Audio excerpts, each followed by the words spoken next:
मृत्युंजय तिवारी जी, क्यों रिहा किया आनंद मोहन को? जो हत्यारा है डीएम का, तस्वीरें दिखाइए इनको।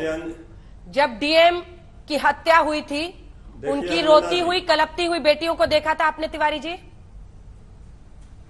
क्यों रिहा किया? अंजना जी, हमें पूरी तरह से ये याद है।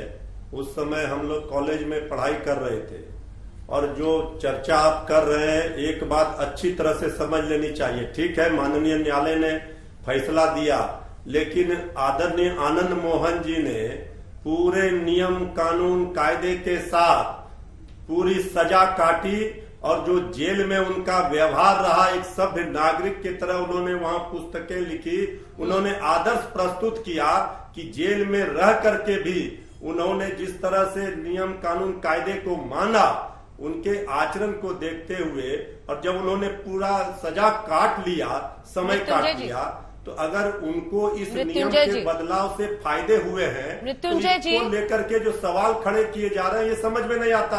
ये आदरणीय सुशील मोदी जी अभी कह रहे थे, इनसे पूछिए।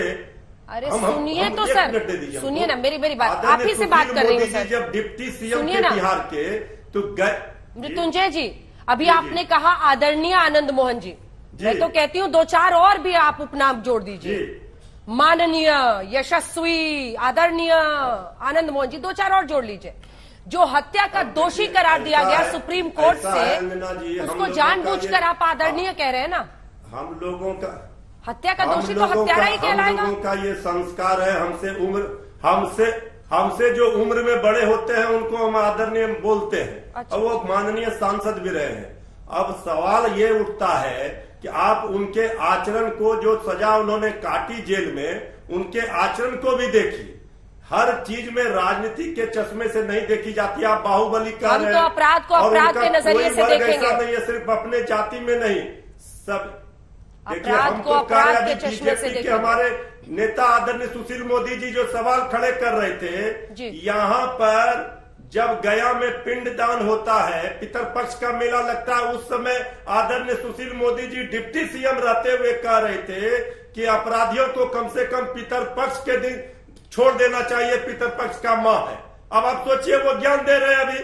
अभी आपने पूछा गुजरात के मामले पर, बिल्किस बानो के मामले पर, तो उन्होंने कहा इसमें हम नहीं उलझेंगे, लेकिन बिहार के मामले पर सुलझाएंगे और ज्ञान देंगे। अरे गुजरात पर बोले ना, ये बीजेपी का कौन सा चरित्र है? ये घटिया राजनीति बीजेपी ही कर सकती है। जो दोहरा मापदंड है, कोई कुछ कह रहा, कोई कुछ कह रहा। इतने समय तक आपने आदरणीय सुशील मोदी जी का सवाल का जवाब सुना, क्या निकला निष्कर्ष? आप ये बताइए, आप क्या कहना चाह रहे थे? फिर वही एक, कहीं पर निगाह है, कहीं पर निशाना। डर है सत्ता में नहीं आ पाएंगे, तो आप इधर की बात उधर की बात, हमारा राजपूत वोट भी खराब ना हो, हम माई समीकरण, कभी ये कभी वो। ये बीजेपी का जो रंग है, ये पता ही नहीं चल रहा है वो कहना क्या चाह रही थी। आखिर सुशील मोदी जी क्या कहना चाह रहे थे? उनसे अगर आप पूछते, आप ही ने कहा था अपराधियों से हाथ जोड़कर कि कम से कम पितरपक्ष माह में आप अपराध छोड़ दीजिए। डिप्टी सीएम थे और आज अभी ज्ञान दे रहे हैं।